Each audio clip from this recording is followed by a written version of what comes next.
Alrighty then, for reasons we don't really need to go into, it is now Friday morning. My Coca-Cola well has run dry, so now I have a bottle of Ribena. Mints are still plentiful, and when we left it last time, I was attempting to not fail so badly whilst beating up this Belgian prick. So, we'll kick off the next part of Let's Play Street Fighter 2 The World Warrior in 3, 2, 1, and... there we go! A positive first step, I think you'll all agree. Anyone else really like Trebor Extra Strong Mints? I like Trebor Extra Strong Mints quite a bit. If you do, just, mention it, put in the comments, we love Trebor Extra Strong Mints, or something. Oh, that was foolish. Right, no. There you go. Oh, that was even dumber than you are. There we go.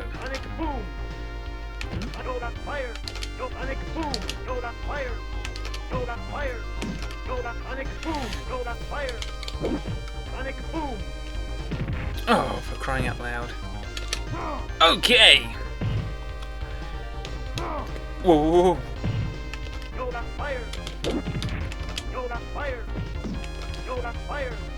Oh.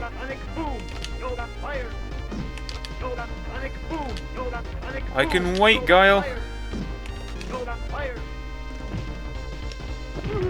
Yes! Oh yeah!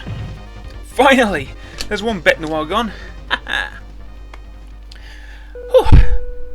really was quite a good first step in part 6. Yes, the Inner Mysteries of Yoga. Now, time to use the Inner Mysteries of Yoga to use my extra super strong knee to break this completely inanimate wall. I have to say, I can't help but wonder why. Just who, when they were setting up the whole Street Fighter 2 tournament, thought, I know, in between fights, let's have people break their bodies on rock-hard bits of, well, rock, really. But using his mighty knee technique, he has obliterated this bricky pyramid thing. That calls for some celebratory Ribena. Woo!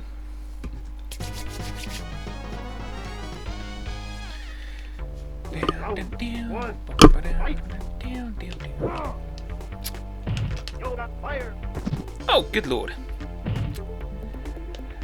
Oh! What the hell is he doing? Get off, you mohawk wearing pervert! Block! Oh, hell no. Oh well, this is probably a good time as any. So, it's not time for a question yet, but time for an observation. And this observation comes from, I apologise if I'm mispronouncing this. Anyway, this observation, or whatever, suggestion, whatever you want to call it, yes, comes from user zuipax, ZUIPAX. I'm sorry if I've mispronounced that, if you're watching me suck some more. Who, we had a minor disagreement, you might say. Basically, this is all familiar. He, I'm assuming it's a he, of course, thinks it would be a good thing to use a keyboard to play this game. Oh, good. But the thing is... oh, God, now I'm playing like a pudding. Well, more of a pudding than usual. But the thing is... damn it. The thought of using a keyboard to play a game like Street Fighter 2 is a completely alien concept to me. Call me a excessively hardcore purist if you like, but oh, poo. In my view, the only way to play a game like this is either with an arcade stick or with a gamepad. Yo, perfect, baby! I mean, As I say, this might sound a trifle more hardcore than I would otherwise like it to, but it almost feels like a heresy to use a keyboard to play a game like this. Don't get me wrong, for FPS games or RTS games or whatever, you know, I'm a keyboard and mouse man. But, oh, excuse me, a game like this? Nah. Not buying it. But what does everyone else think? Does zuipax have a point? Am I right? Now! Come on. There we go. Oh, sudden fact I needed to burp. Pardon me. Now, I've paused this for a couple of reasons. Primarily, I've got a little bit to cover in this particular fight. More so than you might appreciate. Primarily why the Blanka matchup is quite interesting in terms of cinematic versions of Street Fighter. However, we've just had the observation that was made by another user. Now it's time for the first question of the day. Now, I assume you can see this great big tree thing with a snake wrapped around it, which is just behind Blanka, yeah? Just to the right of him, there's a guy in, I'm assuming they're blue jeans, bare feet, sitting on a box or a barrel or something. Do you see him? Good. Oh dear. Our first question comes from Biffa TW, who asks, what is he doing to the guy behind him? I'll let you ponder that, and any answers you might have, please feel free to dump them in the comments. So, back to the fighting in 3, 2, 1, and... Fight! Whoa! Whoa, now! Oh. Oh, holy cockballs. Now, anyway, Dulcim and Blanka. Now, as I said, this is a... Oh, yes! This is a fairly... interesting matchup with regards to cinematic Street Fighter. In the live-action Street Fighter movie, Dulcim here isn't a skinny rock-hard master of the secret arts of yoga, damn it. He is a doctor. So yeah, were you to fight the cultural stereotypes there? An Indian doctor? Never. But more specifically, he is a doctor who specialises in genetic and behavioural, modification. And Bison wants to use his research to create the perfect, gosh darn it to heck, the genetic soldier.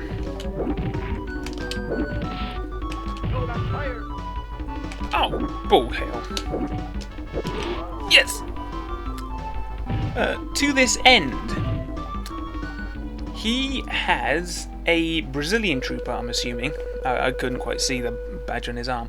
A Brazilian trooper from the AN called Carlos Blanka, aka Charlie Blanka, sent to the laboratory, which, I mean, to be fair, he was just going to kill him, but as soon as he found out he was a friend of Giles, he thought, I know, I'm going to really smeg with dear old Colonel William F. Guile now. But that's a slight digression. So anyway, he has him sent to the laboratory, where he gets put into this machine thing. What the hell is he doing to the guy behind him? That's mesmerising, man. Anyway, oh yes, he gets put into this great big machine that smegs up his mind and turns him into the orange-haired, green-skinned beast that we all know and love. They both end up dying in a blaze of glory at the end, so this is also quite useful. Now, Dulcim versus Chun-Li. Now, this is also quite handy because... I'm sure you've guessed it now. Time for the second and sadly last question of the day. And this question comes from Exaggerated Elegy, who asks, what the hell is that guy doing to that chicken? See the guy in the green? He's just below Dulcim? Yeah? What is he doing to that chicken? Observe, and any answers you might have, put them in the comments. So, that's better. Back to the carnage in 3, 2, 1, and... Oh, dear. Ooh, good lord. Bloody hell, I can't even... Oh, you went to jump, thank you. That was foolish, Chun-Li. I was about to say, I'm not entirely sure what sort of tactic would be best for this one. It's not as if I can crouch an uppercut, because Dulcine doesn't uppercut. Yet somehow I pulled the perfect out of my big fat bum. What the hell is he doing to that chicken now that you mention it? That's freaking mesmerising. Maybe it's like Ribena will give me inspiration.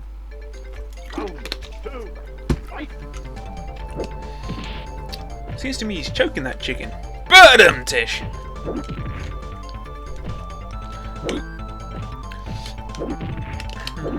Not really a lot to talk about in this one. Oh, bloody hell.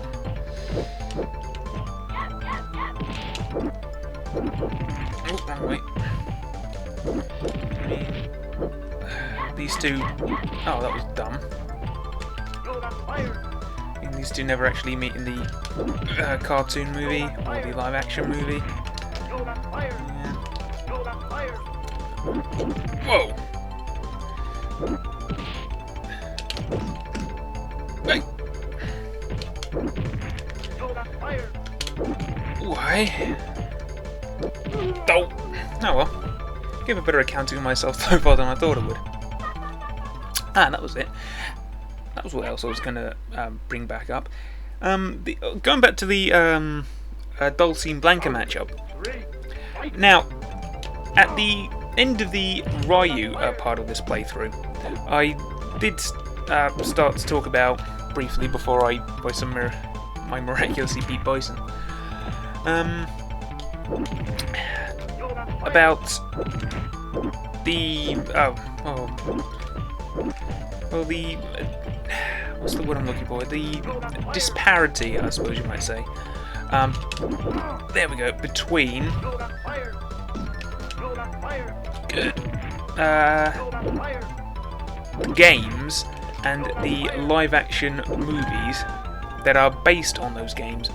Specifically, the makers of a lot of these game-to-film adaptations, I don't know, seemingly feel the need to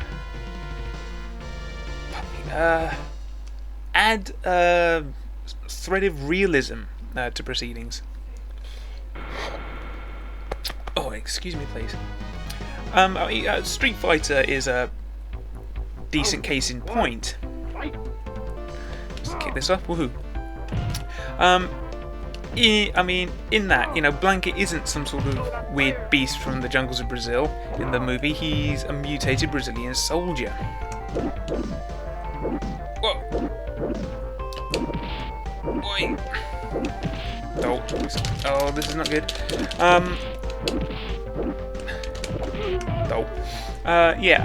Bison uses supernatural electromagnetism instead of incredible psychic psycho power.